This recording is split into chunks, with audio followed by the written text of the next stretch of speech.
بسم اللہ الرحمن الرحیم نحمدہ ونصلی علی حبیبہ الکریم اما بعد فاعوذ باللہ من الشیطان الرجیم بسم اللہ الرحمن الرحیم فمن تطوع خیرا فهو خیر اللہ وان تصوموا خیر لکم ان کنتم تعلمون آمنت باللہ صدق اللہ العظیم۔ ناظرین، پروگرام ازالہ شبہات میں آپ کی خدمت میں حاضر ہوں۔ اللہ تعالیٰ کی رحمت، اس کی عنایت اور توفیق سے میں آپ کے سامنے اس وقت بدع کے موضوع پر گفتگو کر رہا ہوں۔ گزشتہ پروگرام میں نے آپ کے سامنے یہ بیان کیا تھا کہ ہمارے شبہ ڈالنے والے دوست بدعت کا لفظ جب استعمال کرتے ہیں تو وہ بڑا ایک فاسٹ طریقے سے اس سے استعمال کرتے ہیں کہ وہ موقع نہیں دیکھتے، بدعت کار خیر کو بدعت کہنے میں وہ بہت جلدی کرتے ہیں۔ گزشتہ پروگرام میں نے آپ کو بتایا فتاوی لجنہ سے، جس کو لوکل زبان میں لجنہ بھی کہتے ہیں، فتاوی لجنہ سے، فتاوی شیخ عثیمین سے اور شیخ ابن باز کے اور شیخ البانی کے فتاوی سے، کہ انہوں نے یہ کہا کہ جو بندہ مدینہ منورہ کا 40 نمازوں کی نیت سے سفر کرتا ہے یا مدینہ منورہ میں قیام کرتا ہے نماز کی نیت سے، وہ سب بدعات ہے۔ ایک وہ ہے کہ روضہ شریف کی نیت سے سفر کرنا، وہ شرک ہے، وہ اس پر ان کے نزدیک وہ میں نے بتا دیا تھا۔ تو اب مسجد نبوی کا سفر کرنا اور وہاں رہنا، قیام کرنا، اس کو بھی بدعت کہا گیا۔ اس کے حوالہ جات میں نے آپ کے پڑھے کیے تھے آپ کے سامنے۔ ہمارا موقف یہ ہے کہ بدعت وہ کام ہوتا ہے جو قرآن و سنت کے خلاف ہو، اور جو کام قرآن و سنت سے ثابت ہو اس کی حیت و کیفیت کو اگر تبدیل کیا جائے زمانے کے حساب سے تو اس کو بدعت کہنا جائز نہیں ہے، اور قرآن و سنت سے اس کی اجازت ہے۔ آج میں آپ کے سامنے اسی مسئلے پر گفتگو کر رہا ہوں، اور میں یہ شروع کر رہا ہوں اللہ تعالیٰ کی رحمت سے، قرآن کریم سے، کہ کیا جو کام پہلے جائز ہے اس کا اسٹیبلش کرنا اس کو، اور اسی سے ایک نئی بات نکال کر اپنی مرضی سے اس کو شروع کرنا، کیا یہ جائز ہے یا نہیں؟ پہلے میں یہ آیت پڑھتا ہوں، 158 ہے سورہ بقرہ کی۔ اللہ تعالیٰ فرماتا ہے ان الصفا والمروۃ من شعائر اللہ فمن حج البیت او اعتمر فلا جناح علیہ ان یطوف بہما، کہ صفا اور مروہ اللہ کی نشانیوں میں سے ہیں، اس کے لیے بیت اللہ کا حج اور عمرہ کرنے والے ان پر طواف کر لینے میں بھی کوئی گناہ نہیں ہے۔ یہ کسی ایک خاص مسئلے کا جواب تھا، اس کی تفصیل میں نہیں جاؤں گا۔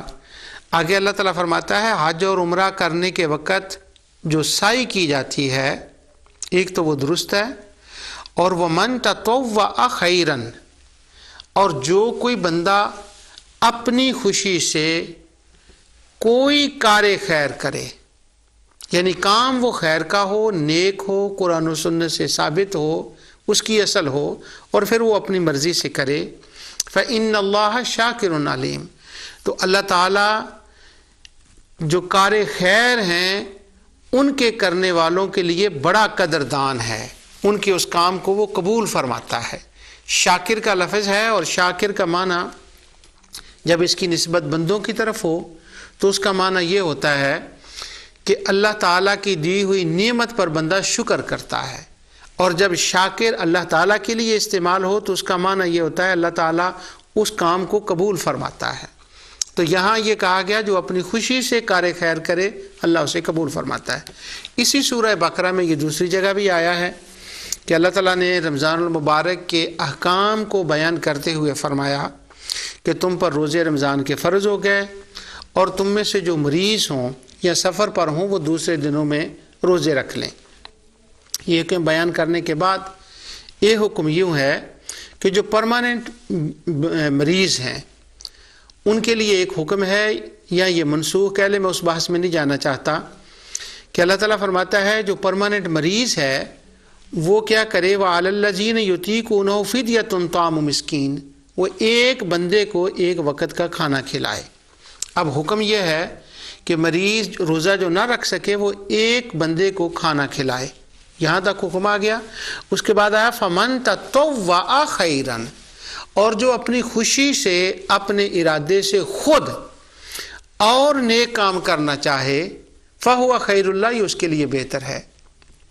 اور نیک کام کیا ہے کہ حکم تو یہ تھا ایک بندے کو کھانا کھلائے، اور اگر وہ ایک سے زائد کو کھانا کھلا دے تو یہ اس کے لیے زیادہ بہتر ہے۔ اب صحابہ کرام 3 4 5 جتنی کسی کو توفیق ہوتی وہ زیادہ کرتے اپنی مرضی سے، یعنی مسکین کو کھانا کھلانا اس کا حکم تھا، اب اسے زیادہ کرنے کی اللہ تعالیٰ نے اجازت دی، کیوں کہ وہ کار خیر ہے۔ اس سے یہ ثابت ہوا کہ کام ہو کار خیر، اگر اللہ تعالیٰ نے اس کو کار خیر قرار دے دیا ہے کام کو، حضور نبی کریم صلی اللہ علیہ وسلم نے کسی کام کو کار خیر قرار دے دیا ہے، تو اب اپنی مرضی سے اس پر اضافہ کر سکتا ہے۔ اس آیت سے یہ مطلب نکلتا ہے۔ اب میں اس کے اوپر ایک دلیل لا رہا ہوں جس کے بارے میں میں نے آج سے وہ کلام کرنا ہے، وہ یہ ہے کہ ہمارے ہاں ایک اچھا رواج تھا، اچھا کار خیر کرنے کی ٹریڈیشن تھی، وہ یہ تھا کہ لوگ ختم قرآن کرتے تھے، اب بھی کرتے ہیں لیکن وہ کم ہوتا جا رہا ہے، اس کی جگہ کچھ اور چیزیں لے رہی ہیں بدقسمتی سے، ختم قرآن کرنا۔ تو میں یہاں سے اپنی بات کو شروع کر رہا ہوں کہ یہ دیکھیں، کام کار خیر کا ہو، اگرچہ اس فارم میں اس کا حکم خدا اور رسول نے نہ دیا ہو تو وہ کرنا جائز ہے۔ ختم قرآن کے وقت اس پر میں نے کچھ تفصیل سے بات کی ہے، آج میں اس سے کچھ باتیں رہ گئی تھیں ان کو زیادہ کرنے لگا ہوں۔ ختم قرآن، ہم جو ختم قرآن کرتے ہیں تو ہمارے شبہ ڈالنے والے دوست کہتے ہیں یہ بدعت ہے۔ اب میں اس کا فارم آپ کو بتاتا ہوں، اس کے حوالہ جات، یہ میرے ہاتھ میں کتاب جلاء الافہام ہے حافظ ابن قیم کی، اس کے اوپر وہ لکھتے ہیں کہ المواطن السادس عشر من مواطن الصلاة عقیب ختم القرآن، یہ 16ویں فصل ہے، اور یہ 16ویں فصل اس باب میں ہے کہ جو دعا قبول ہونے کے موقع ہوتے ہیں ان موقعوں میں سے ختم قرآن کے بعد ایک موقع ہے جب دعا قبول ہوتی ہے، اور یہ وہ موقع ہے جس موقع پر نبی کریم صلی اللہ علیہ وسلم پر درود پڑھا جائے۔ ختم قرآن کے بارے میں احادیث میں صرف اتنی روایت ہے کہ نبی کریم صلی اللہ علیہ وسلم نے فرمایا کہ ختم قرآن کے وقت دعا قبول ہوتی ہے۔ اب اس کا طریقہ یہ ہے کہ کوئی بندہ کمرے میں بیٹھ کر، مسجد میں بیٹھ کر تنہا اپنے گھر میں قرآن ختم کرے اور دعا کر لے تو وہ ختم قرآن ہوگا، وہ دعا کر لے وہ قبول ہوگی، تو وہ حدیث اور سنت کے مطابق ہی عمل ہوگا۔ اب سنت کیا ہوئی؟ اکیلا قرآن ختم کرے اور اکیلا دعا کرے۔ اب اس کی اضافہ نیا ایڈیشن اس کا کیا ہوگا کہ کوئی بندہ قرآن ختم کرے اور وہ اپنے آپ دعا نہ کرے بلکہ اس دعا پر اجتماع کر لے، لوگوں کو بلا لے اور کہے آئے میرے ساتھ بیٹھیں، میں نے قرآن ختم کیا ہے تو دعا کرنی ہے، اس وقت دعا قبول ہوگی۔ تو لوگوں کو اکٹھا کر کے ختم قرآن کرنا یہ ایک نیا کام ہے۔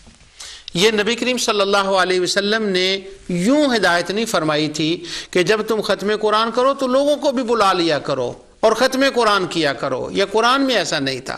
اب یہ کیسے شروع ہوا؟ اب میں حافظ ابن قیم کی عبارت سے وہ آپ کو بتاتا ہوں۔ حافظ ابن قیم کہتے ہیں وَهَذَا الْآن المحلہ محل دعائے، یہ وہ مقام ہے، یہ مقام دعا ہے، قبولیت کی دعا ہے، اور ختم قرآن کے وقت لوگوں کو بلا کر دعا کی جائے کہ ختم قرآن کے بعد دعا کی جائے، یہ قبولیت کا وقت ہے۔ آگے کہتے ہیں وَقَدْ نَصَّ الْإِمام احمد رحمہ اللہ تعالی علی الدعاء عقیب ختمۃ الختمہ، وہ کہتے ہیں کہ ختم قرآن کے وقت دعا کا قبول ہونا امام احمد ابن حنبل نے اس پر دلائل دیے ہیں۔ ان دلیلوں میں سے ایک یہ ہے کہ وہ کہتے ہیں امام احمد ابن حنبل کے کانا انس اذا ختم القرآن جمع اہلہ و والدہ، جب حضرت انس بن مالک رضی اللہ تعالیٰ عنہ ختم قرآن کرتے تو وہ اپنے گھر والوں کو، اہل و عیال کو اور اپنی اولاد کو، بیٹوں بیٹی نواسے نواسیوں سب کو جمع کرتے، اور وہ ختم قرآن کے وقت لوگوں کو جمع کر کے دعا کرتے۔ دوسری روایت میں ہے کہ امام احمد بن حنبل سے کسی نے پوچھا، سئل عن الرجل یختم القرآن فیجتمع الیہ قوم فیدعون الیہ، امام احمد بن حنبل سے پوچھا کچھ لوگ یوں کرتے ہیں کہ وہ ختم قرآن کے وقت لوگوں کو بلا لیتے ہیں اور پھر وہ دعا کرتے ہیں، کیا یہ جائز ہے؟ قال نعم رأیت معمرا یفعلہ اذا ختم، کہا معمر بن راشد بھی اسی طرح کیا کرتے تھے کہ قرآن ختم کرتے اور لوگوں کو بلاتے اور دعا کرتے۔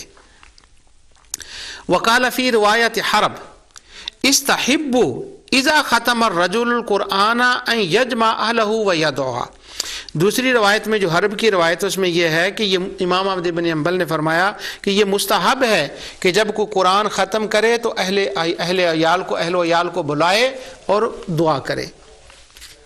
آگے وہ ابن ابی داؤد سے روایت لائے ہیں کہ مجاہد نے ابو لبابہ نے قرآن ختم کیا، لوگوں کو بلایا، اور یستجاب عند ختم القرآن یدعو بدعوات، انہوں نے بھیجا کہ فلاں فلاں کو بلا کر لاؤ، تو بلایا گیا، اور ختم قرآن کے وقت چونکہ دعا قبول ہوتی ہے اس لیے صحابہ اس کو کیا کرتے تھے۔ عبداللہ بن مسعود سے وہ دوسری روایت لائے ہیں اسی طرح کہ من ختم القرآن فلہ دعوۃ مستجابہ، ختم قرآن کے وقت دعا قبول ہوتی ہے۔ آگے مجاہد سے وہ کہتے ہیں تنزل الرحمہ عند ختم القرآن، ختم قرآن کے وقت دعا قبول ہوتی ہے۔ آگے پھر وہ دوسری روایت لائے ہیں کہ حضرت ابو عبید کی کہ وہ کہتے ہیں کہ کان بالمدینہ عن قتادہ کان بالمدینہ رجل یقرأ القرآن من اولہ الی آخرہ علی صحاب اللہ فکان ابن عباس رضی اللہ عنہما یدعو علیہ الرقباء فاذا کان عند الختمہ جاء ابن عباس رضی اللہ عنہ فشاہدہ، کہ مدینہ منورہ میں ایک بندہ تھا جو اپنے ساتھیوں کے ساتھ ابتدا سے لے کر آخر تک قرآن ختم کرتا، تو عبداللہ بن عباس رضی اللہ عنہ نے ایک بندے کو مقرر کیا ہوا تھا کہ جب یہ ختم کرے تو مجھے بتانا تاکہ میں بھی ختم میں حاضر ہوں، فشاہدہ، اور وہ ختم میں حاضر ہوتے۔ یہاں تک میں نے آپ کے سامنے مختلف روایات ابن قیم کی کتاب اس کے جلاء الافہام سے پڑھی ہیں کہ نبی کریم صلی اللہ علیہ وسلم نے صرف اتنا فرمایا تھا کہ ختم قرآن کے وقت دعا قبول ہوتی ہے۔ اب صحابہ نے اس میں ایڈیشن کیا کیا، زیادہ کیا کیا، بدع حسنہ کیا کی، وہ یہ کہ ختم قرآن کے وقت لوگوں کو بلاتے اور اکٹھا کرتے، اور امام احمد بن حنبل کہتے ہیں یہ اور لوگوں کو بھی کرنا چاہیے، یہ عادت ڈالیں، اس طرح سے یہ رواج بنائیں، کیونکہ یہ رواج نیکی کا رواج ہے، یہ مستحب ہے، لوگوں کو بلائیں ختم قرآن کے اوپر، اور ختم قرآن ہو اور لوگوں کو جمع کیا جائے۔ آگے ایک دوسرا واقعہ حافظ ابن القیم لکھتے ہیں، وہ کہتے ہیں اب میں یہ بات یہ کر رہا ہوں کہ کیا حضور نے نہیں کیا، صحابہ نے نہیں کیا، نبی کریم صلی اللہ علیہ وسلم نے حکم نہیں دیا مگر صحابہ نے کیا۔ اب دوسری بات جو اس سے آگے والی ہے، نتیجہ میں بات میں عرض کرتا ہوں، امام احمد بن حنبل سے یہ روایت ہے کہ ونص احمد رحمہ اللہ علی استحباب ذالک فی صلاۃ التراویح، وہ کہتے ہیں کہ صلاۃ التراویح کے اندر بھی قرآن کریم ختم کیا جائے۔ تو امام احمد بن حنبل سے میں نے یہ سنا کہ انہوں نے یہ کہا، جو قرآن ایک حافظ تھا جو ان کے تراویح پڑھاتا تھا، ان کا نام تھا فضل بن زیاد، اگلی روایت میں ہے، اس سے یہ کہا کہ جب تو قرآن ختم کرے قل اعوذ برب الناس تک پہنچے تو پھر کیا کر، فرفع یدیک فی الدعاء، اپنے ہاتھ اٹھا اور قبل الرکوع ہاتھ اٹھا کر دعا کرنا۔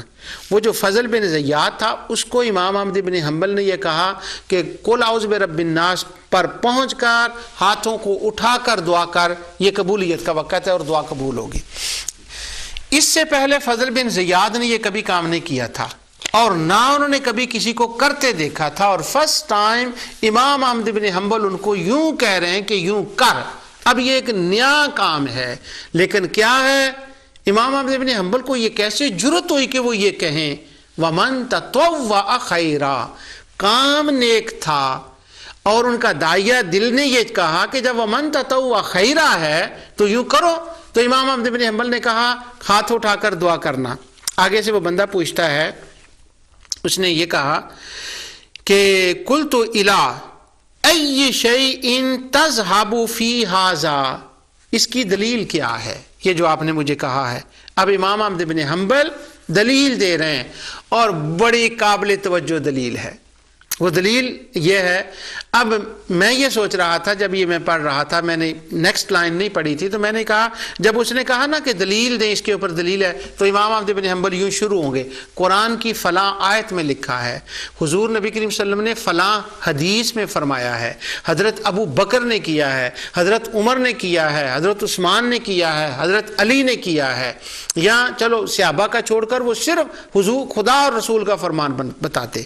لیکن جب وہ اگلی لائن میں نے پڑھی تو اس میں یوں لکھا ہے، قال رأیت اہل مکہ یفعلونہ وکان سفیان بن عیینہ یفعلہ معہم بمکہ۔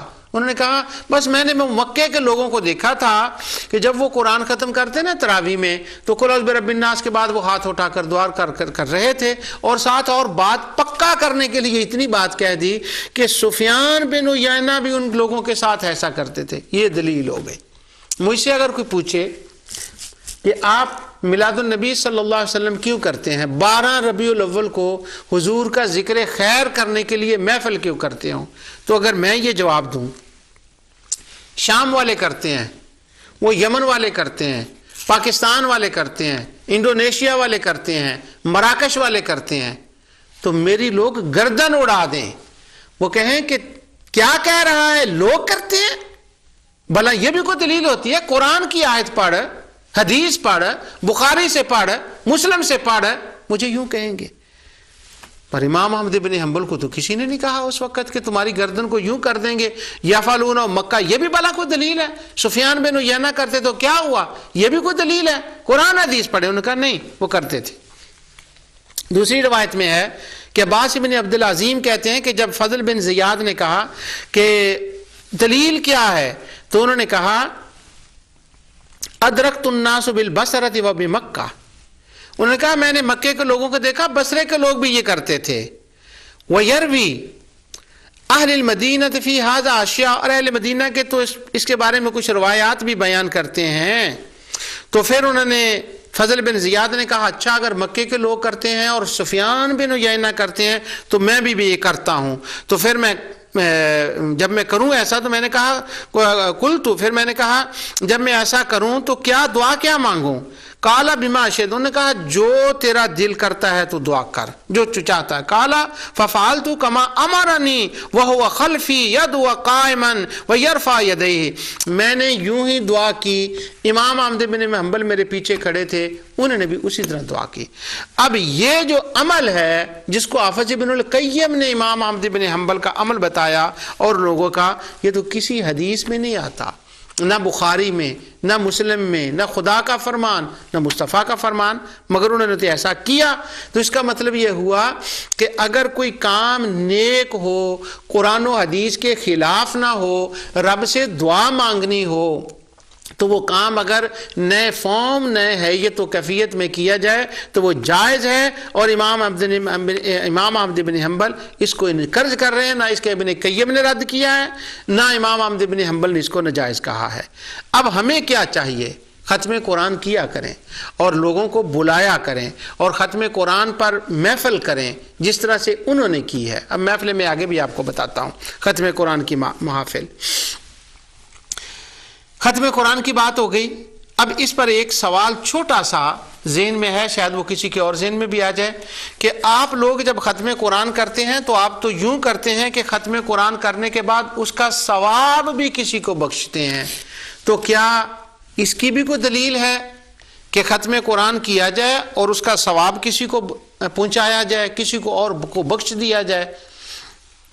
اس کی دلیل یہ ہے، یہ حافظ ابن تیمیہ نے مجموعہ فتاوی ابن تیمیہ کی 24/306 ایک لمبی بحث کی ہے اسی مسئلے کے اوپر کہ کیا نیکی کا ثواب، تلاوت کلام پاک کا ثواب، حج کا ثواب، دیگر اشیاء کا ثواب کسی کو بخشا جا سکتا ہے؟ تو وہ بخشنے کی بات میں یہاں سے صرف کر رہا ہوں، اس لیے میں 1 منٹ کے لیے ڈسکنیکٹ ہوا ہوں اس عبارت سے۔ حافظ ابن تیمیہ سے جب سوال کیا گیا کہ کیا ان عبادات کا ثواب کسی کو پہنچایا جا سکتا ہے، تو وہ کہتے ہیں ہاں، وَبِمَا يَعْمَلُ بِهِ من البر بل ائمۃ الاسلام متفقون علی انتفاع المیت بذالک، تمام ائمہ اسلام اس پر متفق ہیں کہ کسی بھی نیکی کا ثواب جو ہے وہ مرحومین کو پہنچایا جا سکتا ہے اور ان کو اس سے نفع ہوتا ہے۔ اور آگے کہتے ہیں وقد دل علیہ الکتاب والسنہ، اور اس کے اوپر کتاب و سنت کے دلائل ہیں، والاجماع، مسلمان ایسا کر رہے ہیں، اجماع ہے۔ فمن خالف ذلک کان من اہل البدع، ہاں وہ بدعتی لوگ ہیں جو اس کی مخالفت کرتے ہیں، یہ ترجمہ۔ اور دوسرا یوں کہہ لیں کہ وہ بندہ ہی بدعتی ہو گیا جو اس کی مخالفت کرے۔ کس چیز کی؟ ختم قرآن کی، کس چیز کی؟ ثواب پہنچانے کی، وہ بندہ بدعتی ہے۔ حافظ ابن القیم کے مشہور لائق شاگرد، ان کے مشن کو لے کر آگے چلنے والے، سینئر نہیں جونیئر، سینئر جو ہے وہ شمس الدین ابن عبد الہادی ہے، اور یہ ذرا اس سے جونیئر ہے حافظ ابن القیم۔ انہوں نے اپنی کتاب الروح کے اندر یہ لکھا، وہ کتاب الروح کے وہ لکھتے ہیں کہ وَذَهَبَ بَعْضُ أَهْلِ الْبِدْعَةِ مِنْ أَهْلِ الْكِرَامِ أَنَّهُ لَا يَصِلُ إِلَى الْمَيِّتِ شَيْءٌ الْبَتَّ لَا دُعَاء وَلَا غَيْرَهُ۔ یہ بدعتی لوگ ہیں جو یہ کہتے ہیں کہ جو فوت ہونے والا ہے اس کو تو کسی چیز کا کوئی ثواب پہنچتا ہی نہیں ہے، یہ بدعتی لوگوں کی باتیں ہیں۔ تو اب اہل البدع کون ہوئے؟ ختم قرآن کرنے والوں کو اہل البدع کہنا چاہیے یا ختم قرآن نہ کرنے والوں کو اہل البدع کہنا چاہیے؟ ثواب قرآن کا بخشنے والوں کو اہل البدع کہنا چاہیے یا نہ بخشنے والوں کو اہل البدع کہنا چاہیے؟ اب لوگ کہتے ہیں ہم وہ کام کریں گے جو صحابہ نے کام کیا، ہم وہ کام کریں گے جو اللہ تعالیٰ نے حکم دیا، جو رسول اللہ صلی اللہ علیہ وسلم نے حکم دیا۔ اب اہل و عیال کو ختم قرآن کی محفل کے لیے جمع کرنا، خدا رسول نے تو اس کا حکم نہیں دیا، مگر صحابہ نے تو یہ کیا ہے نا، عبداللہ بن مسعود نے تو کیا ہے نا، اور حضرت مجاہد نے تو کیا ہے نا، انس بن مالک نے تو کیا ہے نا، حضرت قتادہ نے تو کیا ہے نا، تو یہ سارے صحابہ کر رہے ہیں۔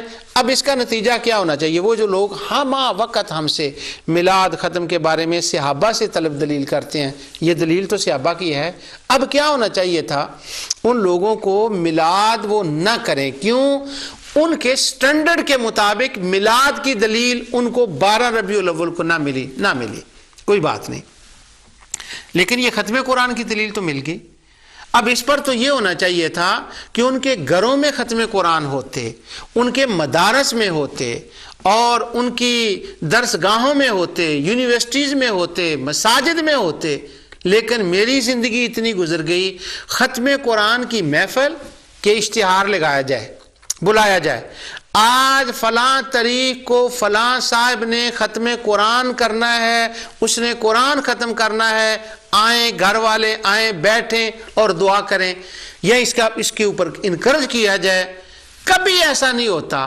اگر ہر کام جو صحابہ نے کیا ہے وہ کرنا اتنا ہی ہمارے دوستوں کو پیارا ہے تو ختم قرآن تو صحابہ نے کیا ہے، یہ تو کریں نا۔ اچھا، میں پہلے یہ سمجھتا تھا کہ لوگ کرتے ہوں گے، بعد میں مجھے پتہ چلا، جب میں نے دیکھا کہ نہیں، یہ تو کوئی بھی نہیں کرتا۔ میں عمرے پر حاضر ہوا تو مدینہ یونیورسٹی میں گیا، وہاں علماء سے ملاقات ہوئی اور وہاں کے اسٹوڈنٹ بھی تھے کچھ وہاں پر۔ ایک لڑکا تھا، اس کا نام تھا اسماعیل جن والا، وہ میرا ترجمہ بھی کرتا تھا دوسرے عرب علماء کے لیے، وہ اردو بھی آتی تھی اس کو۔ تو میں نے ان سے پوچھا، میں نے کہا مدینہ یونیورسٹی میں ختم قرآن ہوتا ہے؟ جب میں نے یہ کہا نا مدینہ یونیورسٹی میں ختم قرآن ہوتا ہے تو وہ سارے میرے چہرے کی طرف دیکھنے لگے کہ یہ پاگل بندہ، مجنون، جاہل، قرآن سے نہ واقف، حدیث سے نہ واقف، وہ کہتا ختم، یہ تو ایک اختراعی چیزیں ہیں، ختم مدینہ یونیورسٹی میں؟ یہاں تو توحید ہوتی ہے، یہاں تو سنت ہوتی ہے، تو یہ تم نے ختم قرآن کا کہاں سے نکال لیا؟ تو جلاء الافہام میرے پاس تھی، میں نے نکالی اور یہ بات میں نے کہا، پڑھا، میں نے کہا صحابہ ایسا کیا کرتے تھے، وہ جمع کیا کرتے تھے لوگوں کو، آپ تو دین پڑھ رہے ہیں تو آپ ختم کریں اور لوگوں کو بلائیں، دعا کی قبولیت کا وقت ہوتا ہے۔ تو یہ تو امام احمد بن حنبل کہتے ہیں یہ مستحب ہے، یہ معمر کرتے تھے، احمد بن حنبل کرتے تھے اور اس کو وہ مستحب کہتے تھے، انس بن مالک، وہ یہ سارے صحابہ کی میں نے لائن لگا دی۔ میں نے کہا جو صحابہ کام کرتے وہ تو کرنا چاہیے۔ تو میری حیرت کی انتہا نہ رہی کہ مدینہ یونیورسٹی کے اندر ختم قرآن ہوتا ہی نہیں ہے۔ اللہ اکبر، حالانکہ وہ صحابہ کر رہے تھے۔ میں سوچ رہا تھا نہیں ہوگا۔ خیر وہ جو اسماعیل جن والا ایک لڑکا تھا جو میرے لیے ترجمہ بھی کرتا تھا، وہ مجھے کہنے لگا نہیں ایسی باتیں ہم نہیں کرتے، ہم بدعات میں نہیں پڑھتے۔ تو میں نے اس سے کہا بدعت کیا ہوتی ہے؟ وہ کہتا ہے بدعت وہ ہوتی ہے جو کام صحابہ نے نہ کیا ہو۔ تو میں نے کہا ہاں وہ بدعت ہوتی ہے جو صحابہ نے نہ کیا ہو، مگر یہ تو صحابہ نے کیا ہے۔ خیر میں اس کو قائل نہ کر سکا، اور وہ جتنے لڑکے اسٹوڈنٹ تھے وہ ایک ایک کر کے آگے پیچھے ہونے لگے۔ تو مجھے وہ یوں لگا کہ وہ ایک جن والا نہیں، شاید کئی جن والے ہیں، تو میں اپنی بات ان سے نہ منوا سکا، باوجود کہ یہ سارے حوالہ جات میں نے ان کو دکھا دیے، اس کے بعد وہ جو ان کا نہ بتا سکا۔ اب میں اس سے اگلی بات آپ کو بتانے لگا ہوں۔ ختم قرآن کریں، اس کا ثواب بخشیں۔ اب صحابہ کے بعد محدثین نے اس کو کس طرح سے لیا ہے، اب میں اس بات پر آ رہا ہوں۔ جب پچھلی بار میں نے یہ ابن القیم کا حوالہ پڑھا تھا تو آخر میں نے وہ جا کر پڑھا، تو یہ میں ساتھ لایا ہوا تھا یہ ورقہ، یہ فوٹو کاپی میرے پاس تھی، لیکن میں اس کو پڑھ نہ سکا ٹائم کی وجہ سے۔ اب دوبارہ آج میں اس موضوع کو اس لیے چھیڑ رہا ہوں کہ وہ جو باتیں رہ گئی تھی نا وہ میں دوبارہ کر دوں اور ایک یاد تازہ ہو جائے۔ نفلی عبادت، تطوع کا مطلب ہے نفلی عبادت اپنی مرضی سے کرنا، ختم قرآن اور اس کا ثواب بخشنا۔ اب میں اس کی ایک آپ کو بتاتا ہوں دلیل دوسری۔ ویسے یہ دلیلیں ہم سے طلب کی جاتی ہیں کہ آپ یہ کرتے ہیں اس کی دلیل دکھائیں، مگر اگر وہ کوئی خود کام کریں تو اس کی دلیل تو ان سے کوئی طلب کرتا ہی نہیں، وہ اتنا روب ڈال دیتے ہیں کہ کون دلیل طلب کرے۔ مثلا رمضان المبارک میں مسجد نبوی شریف کے اندر رات کے 1 بجے ایک قاری کھڑا ہوتا ہے، حافظ کھڑا ہوتا ہے، وہ ہر روز رات کو 1 بجے 1.25 پارہ پڑھتا ہے نفلوں کے اندر، وہ 10 نفل ہوتے ہیں یا 8 نفل ہوتے ہیں، اس کو وہ صلاۃ قیام اللیل کہہ دیتے ہیں، کوئی اس کو صلاۃ التہجد کہہ دیتا ہے، اس کے 2 نام ہیں۔ جب ٹی وی پر اس کو دیکھے تو وہ صلاۃ التہجد نقلاً عن المسجد نبوی لکھا ہوتا ہے کہ مسجد نبوی میں رات کے 1 بجے با جماعت تہجد کی نماز 1.25 پارہ۔ لیکن جو وہاں رہنے والے ہیں وہ اگر ٹی وی نہ دیکھیں تو اس کو وہ کہتے ہیں قیام اللیل ہے یہ۔ اب یہ رمضان المبارک میں تراویح کے بعد رات کے 1 بجے 10 رکعتیں پڑھنا، ان کے اندر 1.25 پارہ پڑھنا، اگر کوئی یہ پوچھے، بلکہ کسی کو پوچھنا چاہیے، جو لوگ مدینہ منورہ میں جن کو رمضان المبارک میں ہر سال ہوتا ہے، اس سال بھی ہوا، یہ مدینہ منورہ کے لوگ جو ہیں یا جنہوں نے عمرہ کیا ہے انہوں نے مسجد نبوی میں رمضان گزارا ہے کچھ حصہ، ان لوگوں کو اس کا پتہ، اور یوٹیوب تو بھری پڑی ہے، تو وہ صلاۃ تہجد کے وقت ہوتا ہے۔ تو یہ چیزیں جو ہیں، اب اس کے اوپر بھی کوئی دلیل ہونی چاہیے۔ اگر ختم قرآن کریں تو اس کے اوپر کہا جاتا ہے بخاری سے دکھائیں، مسلم سے دکھائیں، 114 آیتوں میں سے کوئی ایک پڑھ کر دکھائیں۔ تو رات کے 1 بجے قیام اللیل کرنا، صلاۃ تہجد پڑھنا، 1.25 پارہ پڑھنا، یارو کوئی تو بندہ ہو جو اس کی بھی کسی سے دلیل طلب کرے کہ یہ کہاں سے ہے۔ ویسے آپ مجھے کہیں گے آپ کیوں نہیں دلیل طلب کرتے؟ میں نے اہل علم سے پوچھا ہے، میں نے دلیل پوچھی ہے۔ میں نے پاکستان میں ایک بہت بڑے عالم ہے، ان سے پوچھا، میں نے کہا اس کی دلیل کیا ہے؟ تو انہوں نے مجھے کہا وہ جو پڑھاتا ہے نا اس کے پاس کوئی دلیل ہوگی۔ خیر محفل بالکل خاموش ہو گیا۔ اب میں بات یہ کر رہا تھا کہ ہم سے دلیل طلب کی جاتی ہے کہ یہ ختم قرآن کرنا، پھر اس کے اوپر لوگوں کو کھانا کھلانا اور پھر اس کا ثواب بخشنا، دکھائیں کہاں ہیں؟ علامہ ذہبی نے تذکرۃ الحفاظ کے اندر یہ روایت لکھی، یہ واقعہ لکھا، اور سیر کے اندر لکھا، دیگر محدثین نے اس کا بیان کیا۔ نیشا پور کے ایک عظیم محدث امام تھے، نام تھا ان کا امام سراج نیشا پوری۔ پورا نام ان کا میں آپ کو بتا دیتا ہوں، محمد بن ابراہیم الثقفی، اور لقب ان کا سراج تھا۔ ان کی وفات ہوئی ہے 313 میں، بڑے عظیم محدث تھے۔ اب اگر کوئی ایسا بندہ بھی ازالہ شبہات دیکھ رہا ہو جو ہمہ وقت ان چیزوں کی دلیل طلب کرتا ہو تو اس کو میں توجہ کی درخواست کرتا ہوں۔ یہ امام سراج کون تھے؟ پہلے ان کا تھوڑا سا تعارف سن لیں۔ یہ امام بخاری کے استاد تھے، یہ امام مسلم کے استاد تھے، یہ امام ابو حاتم الرازی کے استاد تھے، لاکھوں حدیث کے خود حافظ اور محدثین کی جماعت ان کی شاگرد۔ اور بخاری، مسلم اور ابو حاتم الرازی کا میں نے نام اس لیے لے دیا کہ سب لوگ ان کو جانتے ہیں، دیگر محدثین غیر معروف ہوں گے، پھر مجھے ان کا بھی تعارف کرانا پڑے گا، اس لیے میں نے وہ ذرا سائیڈ سے نکل گیا ہوں۔ ان کا عمل سنیے، یہ کیا کرتے تھے نیشا پور کے اندر۔ ان کی اللہ تعالیٰ نے ان کو ہیلتھی ویلتھی بنایا۔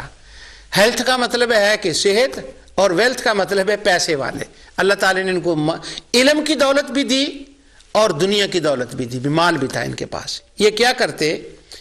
انہوں نے اپنی زندگی میں یہ کام کیا کہ ہر ہفتے میں 2 بار یا 1 بار یا 3 بار، جتنی بار ہوتا، یہ بکرا ذبح کرتے اور وہ کہتے کہ یہ جو بکرا میں ذبح کر رہا ہوں نا، الرسول اللہ صلی اللہ علیہ وسلم، یہ مصطفیٰ کے اصال ثواب کے لیے ہے، یہ حضور کی طرف سے ہے، یہ حضور کے لیے ہے، یہ حضور کے نام کا ہے۔ یہ سارے لفظ میں نے اس لیے بولے کہ جب ہم یہ لفظ بولتے ہیں نا تو ہمیں کہا جاتا ہے یہ تو بدعتی شرکیہ لفظ ہیں، ان لفظوں سے کانوں میں انگلیاں، نا نا نا نا نا نا، یہ اور ان من وہ کسی کی طرف سے، ان والد کسی کی طرف سے ہوگا تو وہ کہیں گے یہ نہیں۔ اب وہ کہہ رہے ہیں الرسول اللہ صلی اللہ علیہ وسلم، یہ حضور کے لیے بکرے ذبح کرتے اور پھر وہ اس کو پکاتے اور محدثین کو بلاتے، دسترخوان ہوتا، اور اس دسترخوان کے اوپر بیٹھنے والوں میں یہ ختم قرآن میں اور ختم کے دن کھانا کھانے والوں میں، اصال ثواب کا کام کرنے ہونے والوں میں، شامل ہونے والوں میں، حاضرین میں پتہ کون ہوتا؟ امام ابو حاتم الرازی ہوتے۔ اسی دسترخوان کے اوپر امام بخاری بیٹھتے، اسی کے اوپر امام مسلم بیٹھتے۔ اور کتنے بکرے انہوں نے ذبح کیا اپنی زندگی میں؟ علامہ ذہبی نے سیر میں بھی اور تذکرۃ الحفاظ میں بھی لکھا 12,000 بکرا انہوں نے ذبح کیا رسول اللہ صلی اللہ علیہ وسلم کے اصال ثواب کے لیے، اور کھلایا محدثین علماء کو، بخاری اور مسلم کو، ابو حاتم الرازی کو۔ اور کتنے قرآن ختم کیے؟ 12,000 ہی انہوں نے قرآن ختم کیا۔ اب امام سراج 12,000 قرآن ختم کریں، ختم قرآن کریں، ایک ختم نہیں کیا، 12,000 ختم کیے، اور 12,000 مرتبہ محدثین کو بلایا اور 12,000 بار کھانا پکایا، اسی دسترخوان سے سب نے بیٹھ کر کھایا اور مصطفیٰ کو ثواب پہنچایا۔ پہلے میں نے ختم قرآن بتایا تھا صحابہ سے، اب میں بتا رہا ہوں محدثین سے، عمل بخاری اور عمل مسلم سے۔ اگر ہم کوئی سیر گوشت پکا لیں، 2 کلو گوشت پکا لیں اور اپنے اہل و عیال کو، دوستوں کو بلائیں اور ختم قرآن کر کے دعا کر دیں تو ہمارے اوپر تو وہ ہمارے سینے کو چھلنی کیا جاتا ہے، وہ گولیاں چلا دی جاتی ہیں کہ یہ تم نے بدعت کی، ہم خدا کی زمین کو بدعتیوں سے پاک کرنا چاہتے ہیں، تو وہ گولیاں چلتی ہیں اور وہ بلٹ چلتے ہیں، گولیاں چلتی ہیں، 303 کی کلاشن کوفیں چلتی ہیں۔ اب میں پوچھتا ہوں جو لوگ ہمارے سینوں کو چھلنی کرتے ہیں، ان فتووں کو گولیاں چلتی ہیں اور فزیکلی بھی چلتی ہیں، ارے میری ان سے ایک درخواست ہے کہ خدا را کوئی گولی نہ چلائیں، کہیں یہ گولی امام سراج کو نہ لگ جائے، کہیں یہ امام بخاری کو زخمی نہ کر دے، کہیں یہ امام مسلم کو زخمی نہ کر دے، کہیں یہ امام ابو حاتم الرازی کو زخمی نہ کر دے۔ وہ تو آسمان کے نیر اعظم ہیں، یہ تو اولیاء اللہ ہیں، یہ تو محدثین ہیں، انہوں نے تو زندگیاں بسر کر دی اسلام کے لیے۔ اگر انہوں نے ختم کر کے ذبح کر کے مصطفیٰ کو ثواب پہنچایا ہے، اگر یہ سب اس عمل کی وجہ سے جنت میں جائیں گے تو ہم پیچھے نہیں رہیں گے، انشاءاللہ ان کی معیت میں ہم بھی جنت میں جائیں گے۔ اب ان کو ان سے پوچھے، کوئی امام سراج سے پوچھے، امام بخاری سے پوچھے، مسلم سے پوچھے، ابو حاتم الرازی سے پوچھے کہ امام سراج تو چلو امام سراج ہوئے تمہارے استاد سے ہی، وہ یہ جو عمل کر رہے ہیں 12,000 قرآن، 12,000 بکرا، اور وہ کھلا رہے ہیں اور کہنے الرسول اللہ صلی اللہ علیہ وسلم، حضور کے لیے ہے، تو تم پوچھ تو لو کہ اس کے اوپر کوئی دلیل ہے؟ حضور خدا نے کہا، حضور نے کیا، صحابہ نے اس طرح سے کیا، یہ بکرے کھلائے۔ تو ابو حاتم الرازی، بخاری، مسلم، امام سراج کو پتا تھا قرآن پڑھنا یہ ثابت ہے قرآن سے، قرآن کی تلاوت کرنا یہ ثابت ہے، قرآن ختم قرآن کے وقت دعا کی قبولیت یہ ثابت ہے، مگر انہوں نے ایڈیشن کیا کیا، نیا کام کیا کیا، بکرے ذبح کر دیے، حضور کے نام کے قرآن ختم کر دیے۔ ہمیں لوگ پوچھتے ہیں حضور نبی کے وسلم کے زمانے میں ام المومنین خدیجہ الکبریٰ رضی اللہ تعالی عنہ کا انتقال ہوا، دنیا سے تشریف لے گئی، حضور نے لوگوں کو بلا کر قرآن ختم کیا، حضور نے کھانا کھلایا، ان کو ثواب بخشا۔ اب میں بخاری مسلم سے کو پوچھے کہ یہ جو عمل امام سراج کر رہے ہیں اور آپ وہیں دسترخوان پر بیٹھے ہیں، اور امام سراج سے کو پوچھے کہ یہ عمل حضور نے کیا، کیا انہوں نے کچھ کیا؟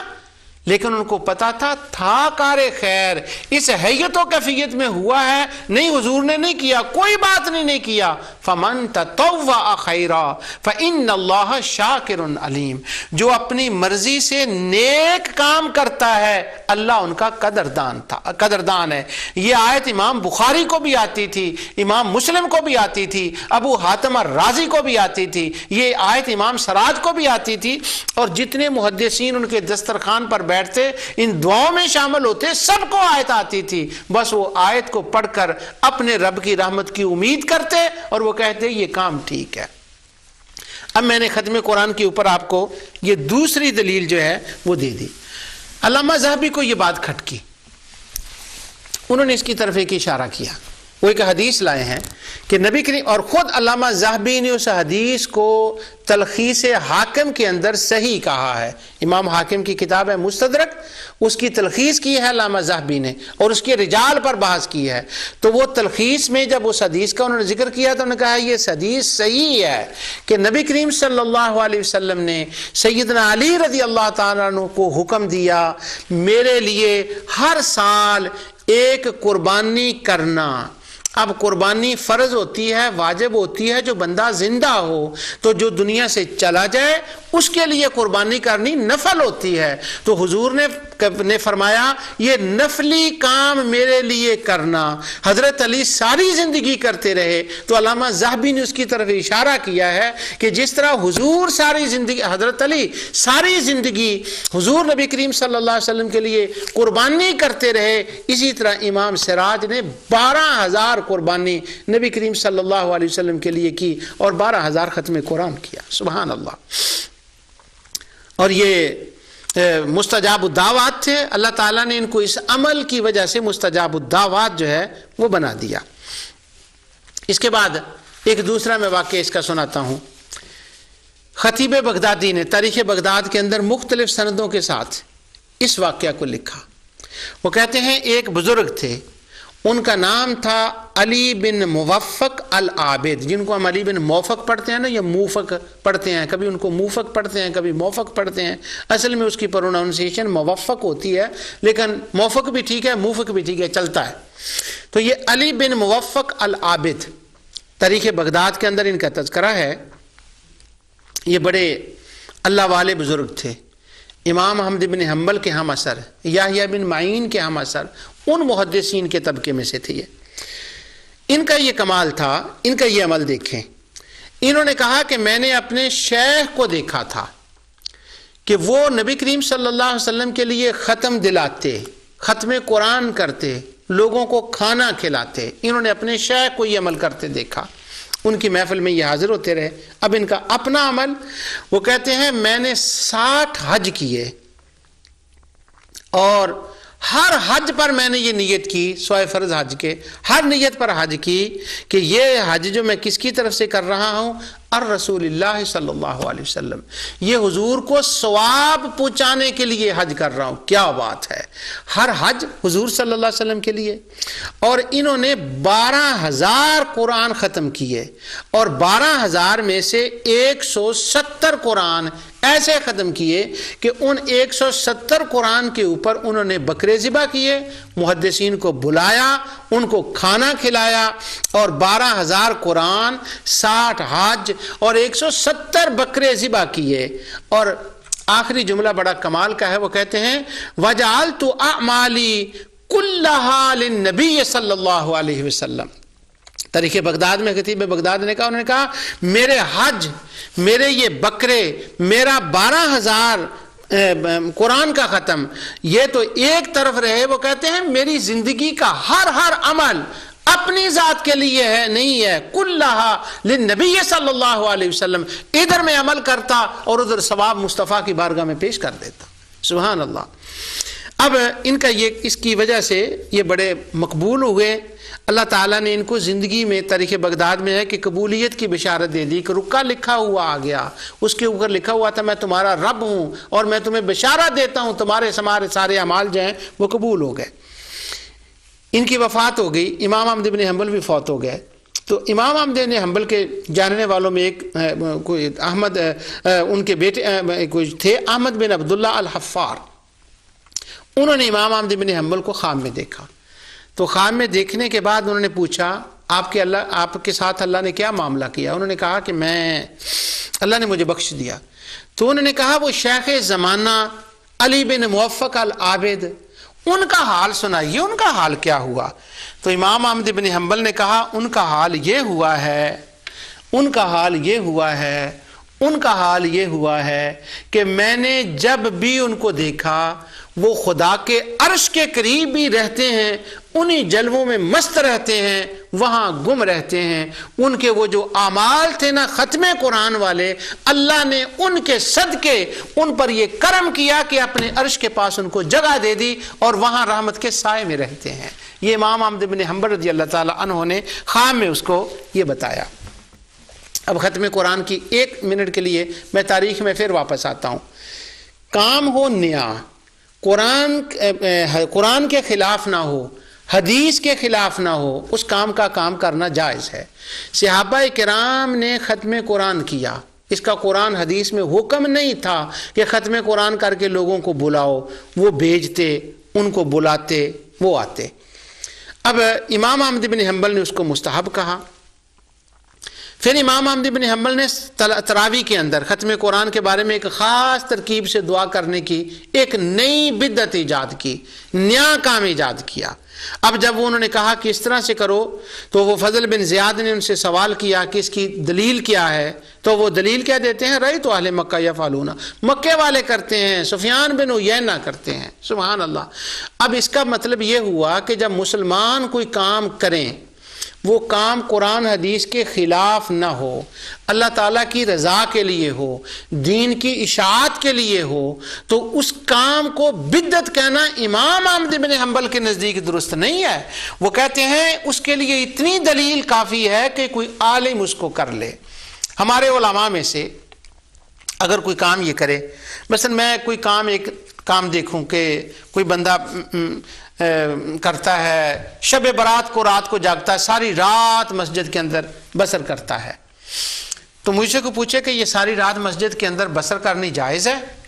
تو میں اس کو کہوں ہاں یہ جائز ہے۔ تو مجھے پوچھے دلیل کیا ہے؟ تو میں اس کو کہوں علامہ غلام رسول سعیدی صاحب، ہمارے اہل سنت کے عظیم محقق عالم ہیں، ہمارے بڑے فاضل دوست ہیں وہ، تو میں کہوں کہ علامہ سعیدی صاحب ساری رات نصف شعبان کی گزارتے ہیں مسجد کے اندر، تو یہ جائز ہے۔ تو اگر میں کسی کو یہ جواب دے دوں اور وہاں کو بندہ بیٹھا ہو شبہ ڈالنے والا، آپ کو پتا ہے وہ کیا کرے گا؟ وہ میرا گریبان پکڑ لے گا اور وہ کہے گا یہ بھی بھلا کوئی دلیل ہے؟ تمہیں قرآن کی آیت پڑھنی چاہیے، تمہیں حدیث پڑھنی چاہیے، تم نے علامہ سعیدی کا نام لے دیا کہ وہ رات کو بسر کرتے تھے، وہاں پر رات بسر کرتے تو یہ دلیل ہو گئی۔ یہ دلیل نہیں ہے، یہ واقعہ میرے ساتھ ہوا ہے، ابھی میں آپ کو بتاتا ہوں۔ تو وہ کہے گا نہیں یہ تو دلیل نہیں بنتی، پر امام احمد بن حنبل نے اس کو دلیل بنایا ہے۔ لوگ کہتے ہیں علماء کا عمل دلیل نہیں ہے، پر امام احمد بن حنبل نے کہا دلیل ہے، اور مسلمانوں کا عمل دلیل نہیں بنتا لوگ کہتے ہیں، پر امام احمد بن حنبل نے اس کو دلیل بنایا ہے۔ کیوں؟ وہ قرآن اور حدیث کے خلاف نہیں تھا۔ اور سفیان بن عیینہ کی ایک بات میں آپ کو بتا دوں، یہ تھوڑی دیر کے لیے میں ذرا یہ ٹرننگ لے رہا ہوں، اس موضوع سے ہٹ رہا ہوں۔ وہ سفیان بن عیینہ کا نام آ گیا، یہ بڑے عظیم محدث تھے سفیان بن عیینہ، یہ بڑے بڑے محدثین کے استاد تھے، امام زہری کے یہ شاگرد تھے، عبداللہ بن مبارک کے استاد، امام شافعی کے، امام احمد بن حنبل کے استاد، بڑے عظیم محدثین ان کے شاگرد ہوئے۔ ان کے بارے میں ایک علامہ ذہبی نے بڑی خاص بات لکھی ہے، ان کا نام آ گیا شاید ورنہ وہ مجھے بات کرنے کا موقع نہ ملتا، اب ان کے نام کی وہ تھوڑی سی مناسبت سے میں وہ بات کر دیتا ہوں۔ یہ مکے میں رہتے تھے، لوگ ان سے علم حاصل کرتے۔ علامہ ذہبی نے کہا بہت سے لوگ حج کرنے کے لیے جاتے، اور وہ اس لیے حج کے لیے جاتے تھے کہ وہاں سفیان بن عیینہ سے ملاقات ہوگی، ان کی زیارت کریں گے، تو ان کا حج کا مقصد ہوتا، مگر اس کی حیثیت سیکنڈ ہوتی، پہلی حیثیت یہ ہوتی کہ ہم سفیان بن عیینہ کی جو ہے نا وہ زیارت کریں گے۔ اللہ اکبر! جب میں نے یہ پڑھا تو میں نے 2-3 بار اس عبارت کو پڑھا، مجھے لگا مجھے غلطی ہو رہی ہے، میں غلط پڑھ رہا ہوں کہ بھلا لوگ حج کے لیے جائیں اور نیت یہ کریں، محدثین، حدیثیں لکھنے والے، سیکھنے والے، کہ ہم سفیان بن عیینہ کی زیارت کریں گے اور ساتھ حج کریں گے۔ اللہ اکبر! ہونا یوں چاہیے، الٹ ہونا چاہیے کہ ہم حج کریں گے ساتھ سفیان بن عیینہ کی زیارت کریں گے، یوں ہونا چاہیے، مگر انہوں نے تو یوں کر دیا۔ تو ذہبی پر کسی نے فتویٰ نہیں لگایا، سفیان بن عیینہ پر کسی نے فتویٰ نہیں لگایا، ان محدثین کے جانے والوں پر کسی نے فتویٰ نہیں لگایا، اور ہم مسکین بندے، عاجز بندے، ہم میں سے کبھی کوئی یہ کہہ دے کہ ہم حج پہ جا رہے ہیں، اصل مقصود تو مدینے کی حاضری ہے، اصل مقصود تو زیارت مصطفیٰ ہے، اصل مقصود تو قبۃ الخضراء ہے، گنبد خضراء کی زیارت ہے، ہم حضور کو ملنے کے لیے جا رہے ہیں، ساتھ حج بھی ان کے صدقے ہو جائے گا۔ اگر ہم یہ بات کر دیں تو ہمارا بلڈ حلال ہو جاتا ہے، خون حلال ہو جاتا ہے۔ وہ کہتے ہیں یہ تو خون حلال ہو گیا، تم نے تو غلط کر دیا۔ اب اگر حضور کیا نام لینے سے، حضور کی نیت کرنے سے خون حلال ہوتا ہے اور ان کا قتل جائز ہوتا ہے، تو میں پوچھتا ہوں یہ جتنے لوگ سفیان بن عیینہ کی زیارت کے لیے جا رہے ہیں، کہتے ہیں ہم جائیں گے ساتھ حج کریں گے، ان کے خون حلال نہیں ہوئے، یہ مباح الدم نہیں ہوئے، ان کا قتل جائز نہیں ہوا؟ اگر سفیان بن عیینہ کی زیارت کے ساتھ کی نیت کرے اور ساتھ حج کی نیت کرے تو خون مباح نہیں ہوتا، تو اگر کوئی مصطفیٰ کی نیت کرے تو ساتھ حج کی نیت کرے تو پھر خون کیسے مباح ہو گیا؟ تو یہ ایکسٹریمس ہے، تو وہ زیادہ باتیں لوگ کر دیتے ہیں۔ اب میں وہ علامہ سعیدی صاحب کی بات کے ساتھ میں اپنا واقعہ تھوڑا سا سنا دوں، کیونکہ امام احمد بن حنبل نے کہا ہے کہ رائی تو اہل مکہ یفعلونہ، مکے والے ایسے کرتے ہیں۔ دوسری روایت میں ہے ادرکت الناس بالبصرۃ و بمکہ، بصرے والے بھی کرتے ہیں اور کچھ مدینے والے بھی کرتے ہیں۔ تو کہتے ہیں یہ بھی بھلا کوئی دلیل ہوتی ہے؟ ہاں، عالم کی بات دلیل ہوتی ہے کہ نہیں، اس کی میں مثال آپ کو دوں۔ یہ تو امام احمد بن حنبل کے نزدیک تو ہوتی ہے، ہمارے دوستوں کے نزدیک نہیں ہوتی۔ میرے پاس ایک بندہ آیا، اس نے آ کے مجھ سے پوچھا، یہ ابھی جو رمضان شریف گیا ہے اس سے پہلے کی بات ہے، وہ میرے پاس آیا، شب برات نصف شعبان کی رات آنے والی تھی، تو وہ میرے پاس آیا۔ اللہ تعالیٰ کے فضل و کرم سے میں نے ازالہ شبہات میں نصف شعبان کے اوپر ایک پورا پروگرام کیا ہے، اور میں نے دلائل اس کے اوپر دیے ہیں سارے، کہ حافظ ابن تیمیہ کے فتاوے سے کہ یہ احسن ہے رات کو جمع ہونا، نوافل پڑھنے، وہ سارے دلائل میں نے دیے۔ اقتداء صراط المستقیم کی عبارت پڑھ کر میں نے بتائی، امام احمد بن حنبل کا میں نے عمل بتایا، وہ حدیث جو ہیں وہ بھی میں نے بتائیں۔ ابھی ایک دلیل نہیں ان دنوں میں میرے سامنے آئی ہے، ابھی وہ کتاب چھپی نہیں ہے، ایک حدیث کی کتاب ہے، وہ مکتبۃ الظاہری مکتبہ میں ہے، ریاض کے اندر بھی وہ آ رہی ہے، اس کے اندر حضرت علی رضی اللہ تعالیٰ عنہ نے شب برات کی رات ایک دعا بتائی ہے کہ یہ پڑھیں اور اس کی سند صحیح ہے۔ ابھی میں صرف آپ کو اشارہ کر رہا ہوں، بتا اس لیے نہیں رہا پکے طریقے سے کہ ابھی وہ چھپی نہیں، وہ سند سامنے نہیں آئی، لیکن وہ روایت بھی آ گئی ہے۔ حضرت علی رضی اللہ تعالیٰ عنہ سے ہی روایت ہے شب برات کی فضیلت کی رات کی۔ اگر یہ آ جاتی ہے اور ادھر سے وہ سند ثابت ہو جاتی تو انشاءاللہ اور دلیل آ جائے گی۔ وہ بندہ میرے سامنے آیا، اس نے مجھ سے مسئلہ پوچھا کہ شب برات کی رات کو مسجد میں ساری رات بسر کرنا، عبادت کرنا، کیا یہ جائز ہے؟ میں نے اس کو کہا جائز ہے۔ اس نے مجھ سے پوچھا دلیل کیا ہے؟ تو وہ جو دلائل میں نے ازالہ شبہات میں بتائے تھے، آپ کو پتہ ہے ماشاءاللہ، دوسرے علماء بھی بتاتے ہیں، وہ نہیں اس کو بتایا، میں نے اس کو ایک اور دلیل بتائی، جیسے یہ علامہ سعیدی صاحب اور سفیان بن عیینہ کی طرز پر میں نے اس کو دلیل بتائی۔ میں نے کہا امام ابن عساکر بڑے عظیم محدث ہوئے ہیں، اور ان کی کتاب تاریخ دمشق تاریخ اسلام کی سب سے بڑی کتاب، قبل از نبوت کے حالات، حضور کے حالات، صحابہ کے، تابعین، تبع تابعین، بزرگوں کے، وہ 120 اجزاء کی کتاب ہے، وہ اتنی عظیم کتاب امام ابن عساکر نے لکھی۔ اور وہ امام ابن عساکر کہ جب وہ اپنے شیخ فراوی کے پاس دمشق میں پڑھنے کے لیے جاتے تھے تو سوالات بڑے کرتے تھے، چونکہ بڑے ذہین تھے ماشاءاللہ، تو وہ ان کے استاد جو تھے وہ کبھی اکتا جاتے کہ یہ تو کافی سوالات کرتا ہے۔ تو نبی کریم صلی اللہ علیہ وسلم شیخ فراوی کو خواب میں ملے، یہ علامہ ذہبی نے تذکرۃ الفاظ اور سیر اعلام النبلاء میں لکھا۔ وہ ملے حضور نبی کے وسلم، ان کو ملے خواب میں، اور فرمایا فراوی تمہارے پاس ایک گندمی رنگ کا نوجوان پڑھنے کے لیے آتا ہے، اس کا نام ابن عساکر ہے، اور تم اس سے اکتایا نہ کرو، وہ میرا بڑا لاڈلا پیارا ہے، اس کو یوں سمجھو کہ میں تمہارے پاس بھیج رہا ہوں، اس کی قدر کیا کرو۔ حضور نبی کے وسلم نے نصیحت فرمائی جس کے مفہومی الفاظ یہ ہیں جو میں نے آپ کو بتائے، وہ عبارت میرے اصل سامنے نہیں ہے۔ تو یہ امام ابن عساکر جو تھے بڑے عظیم محدث ہیں، تو جامعہ اموی کے اندر شام میں وہ ساری رات گزارتے تھے، میں جامعہ اموی کے اندر نصف شعبان کی رات، تو یہ دلیل ہو گئی۔ تو وہ ہنس پڑا اور اٹھ کے چلا گیا، اٹھ جانے لگا تو وہ کہنے لگا بھلا یہ بھی کوئی دلیل ہے کہ آپ نے کہا امام ابن عساکر وہاں رات گزارتے تھے، اگر گزارتے تھے امام ابن عساکر تو کیا ہوا، یہ کوئی دلیل بن گئی؟ تو میں نے اس کو جلاء الافہام سے یہ نکال کر دیا۔ میں نے کہا دیکھیں امام احمد بن حنبل نے کہا ختم قرآن تراویح میں کرو، والناس کے بعد کھڑے ہو، ہاتھوں کو اٹھاؤ اور دعا کرو۔ یہ نیا انداز، نئے طریقے سے جب امام احمد بن حنبل سے نے کہا تو وہ فضل بن زیاد کہتے ہیں اس کی دلیل کیا ہے؟ تو وہ کہتے ہیں کان سفیان بن عیینہ، تو سفیان بن عیینہ ایسا کیا کرتے تھے۔ اس کا مطلب یہ ہوا کہ اہل علم کی باتیں دلیل ہوتی ہیں، اور میں نے ابن عساکر کے جو عمل کی تم کو دلیل دی ہے اس سے تو آپ کو مان جانا چاہیے تھا۔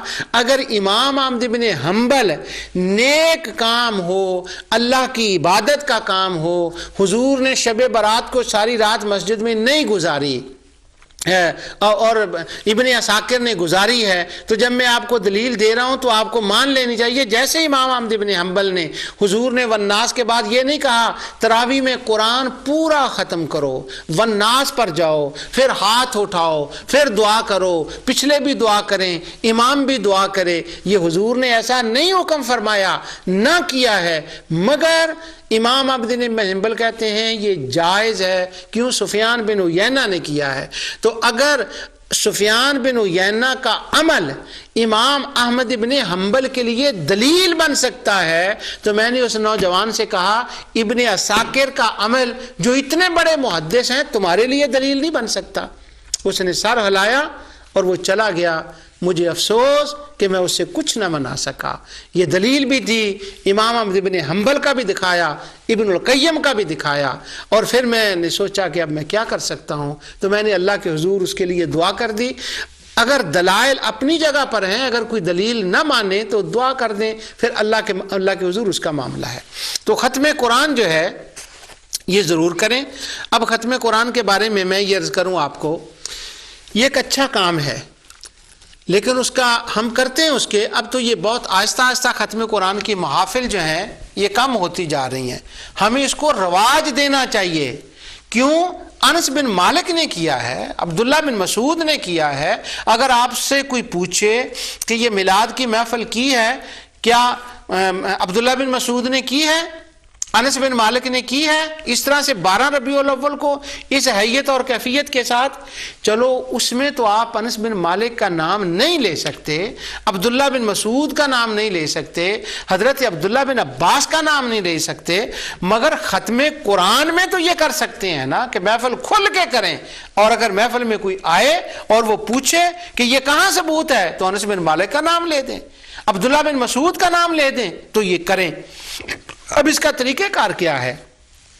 یہ جتنے صحابہ کا میں نے آپ کو بتایا، انہوں نے لوگوں کو بلا کر اکٹھے کر کے یہ نہیں کہا ایک سپارہ آپ، ایک سپارہ 5 سپارے آپ 5، انہوں نے خود قرآن ختم کیا ہے۔ تو یہ افضل اور اعلیٰ طریقہ، A1 طریقہ جس کو ہمارے پنجابی میں کہتے ہیں، A1 طریقہ ختم قرآن کا کیا ہے؟ الحمد سے شروع کرے اور سورہ ویل لکل ہمزۃ لمزہ تک چلا جائے اور وہاں تلاوت ختم کرے، پھر دوسرے دن یا تیسرے دن اپنے دوستوں کو بلائے، اہل و عیال کو بلائے، اور اگر خدا نے کچھ توفیق دی ہو تو کچھ تھوڑے سے کھانے کا، کیونکہ اب ہم نے سارا زور کھانوں پر ہی دے دیا ہے، بہت ہاسپٹالٹی، مہمان نوازی کے طور پر کچھ کھانے کا تھوڑا سا مہمان نوازی کے لیے اہتمام کریں، اور وہ کریں، دوستوں کو بلائیں، خود قرآن ختم کریں، پھر ان کے سامنے آخری 10 صورتیں پڑھیں، پھر سورہ فاتحہ پڑھیں، اور پھر اولئک هم المفلحون تک پڑھیں، اس کے بعد دعائے خیر کریں، کیونکہ وہ قبولیت کا ٹائم ہے، اور اس قبولیت کے وقت میں آپ دعا کریں، اور دعا کرنے کے بعد جو حاضر ہو وہ اس کو کھلا دیں۔ تو یہ اس کا طریقہ کار ہے۔ اور اگر لوگوں کو بلا کر 30 بندوں کو بلایا اور ان کو کہا ایک ایک سپارہ پڑھ دیں، انہوں نے پڑھ دیا، یہ بھی ختم قرآن ہے، یہ جائز ہے، یہ درست ہے، اس کے اوپر بھی کھانا کھلا دیں، مگر یہ یاد رکھیں اے اور بی کا فرق ہے۔ اے کی کوشش کریں، بی اگرچہ جائز ہے مگر اس کی کوشش کم کریں، خود قرآن ختم کریں، اور خود قرآن ختم کر کے اہل و عیال کو بلائیں اور بٹھائیں اور کھانا کھلائیں، اور اس کا ثواب آقا کو بخشیں، اولیاء کو بخشیں، صحابہ کو بخشیں، تابعین کو، اپنے آباء و اجداد کو بخشیں۔ حافظ ابن تیمیہ نے سند دے دی ہے، اگر تم کو کوئی روکے تو اس کو کہہ دیں کہ روکنے والا بدعتی ہے، کرنے والا بدعتی نہیں، وہ تو صحابہ کا کام کر رہا ہے۔ اگر کوئی سوال کرے کہ یہ کس نے کام کیا ہے، بخاری کا نام لے دیں، ابو حاتم الرازی کا نام لے دیں، امام مسلم کا نام لے دیں، موفق علی بن موفق کا نام لے دیں، امام سراج کا نام لے دیں، علامہ ذہبی کا نام لے دیں، حافظ ابن تیمیہ کا نام لے دیں۔ اتنے نام میں نے آپ کو بتائے ہیں کیونکہ پوچھنے والوں کا بھی زیادہ رواج ہے، تو جتنے پوچھنے والے بڑھ رہے ہیں، میری اللہ کے حضور دعا ہے اتنے بتانے والے بھی تو بڑھ جائیں نا۔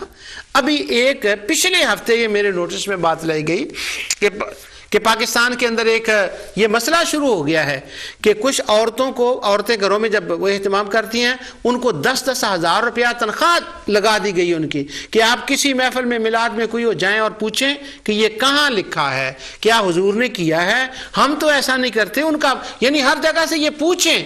اگر وہ کوئی تنخواہ لے کر پوچھنے والا بن رہا ہے، تنخواہ کے لیے پوچھ رہا ہے، کسی ملک سے تنخواہ آ رہی ہے، تو تم خدا کی رضا کے لیے بتانے والے بھی بن جاؤ کہ ہاں یہ جائز ہے، ہاں یہ بات صحیح ہے۔ ان کو تنخواہ ممکن ہے کسی ملک کا بادشاہ دے، اور تمہاری تنخواہ خدا کی طرف سے آئے گی، گنبد خضرا سے آئے گی۔ صلی اللہ علیہ حبیبہ محمد وآلہ وصحبہ وسلم۔ جو میں نے کہا اللہ تعالیٰ اسے قبول فرمائے۔ وما علیہ الا البلاغ۔